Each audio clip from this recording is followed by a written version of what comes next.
I'm chatting with Dr. Kristine Romine from BelleSante in Scottsdale. Welcome to the show, my dear. Thank you, Zan. Great to be here. So talk to me about what your specialty is, what procedures you cater most to, and your demographic that you most treat. Great. My practice is a functional cosmetic dermatology practice, and what I mean by that is we look at root cause for many of the problems that face our beauty industry. We see all of our patients on a regular basis, and we look at them from a holistic standpoint. We look at what bothers them and figure out what the root cause of that problem is, not necessarily just go and fix a line or, chase a wrinkle.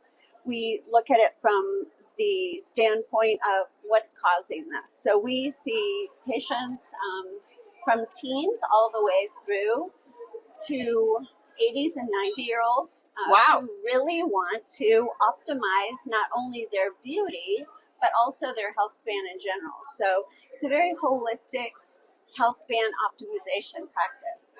And what would you say is the most requested procedure in your practice, or top three? Okay. For sure, neuromodulators, fillers, and lasers. I also do a lot of skincare to optimize outcomes of all of those procedures.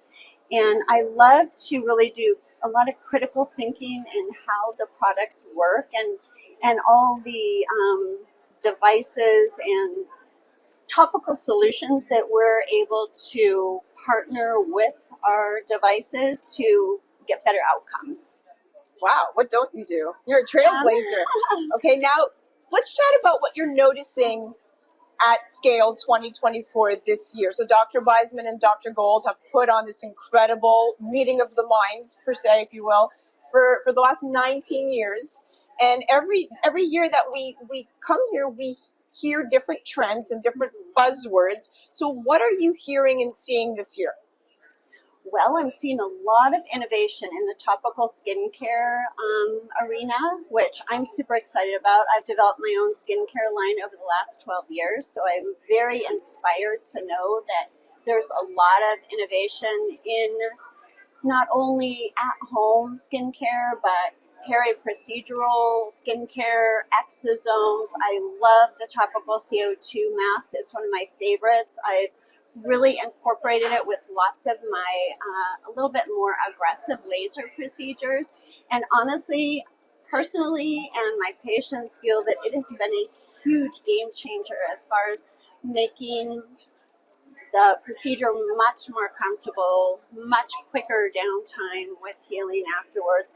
Putting exosomes immediately on afterwards has been incredible for not only speeding up the healing time, but also allowing those channels to take up the topical exosomes and create more collagen like a day zero cell would be. So it's super exciting time to be in aesthetic dermatology. Well, that sounds like you're just a plethora of knowledge. You're an encyclopedia. I love what you just said.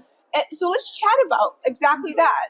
This endorsement of carboxytherapy. So it's a search that trended very well in 2023. In fact, it was the top 3 Google search in skincare, right? Carboxytherapy. Now, when you look at that word, carbon dioxide therapy for skin rejuvenation, it's actually not new. It's been around since the 1930s. They used to inject it into the skin, and now the method of delivery is actually very simple. You mix 2 compounds and you activate it, and over 45 minutes, it's delivered cutaneously in a gel-like format. But that's the Google search. I could copy, paste, and read that. I want to understand what is actually happening to the skin. Why is the skin reacting as quickly and repairing and regenerating as fast with carbon dioxide therapy? What's the baseline?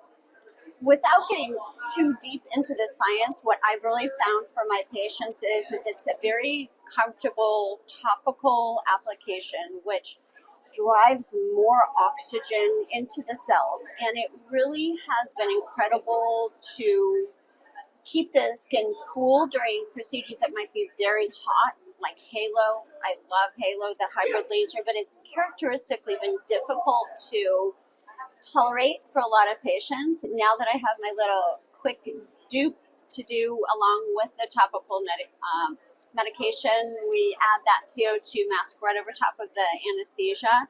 Patients have found it incredibly cooling and much easier to tolerate post-procedure as well. It just cools down the skin so amazingly.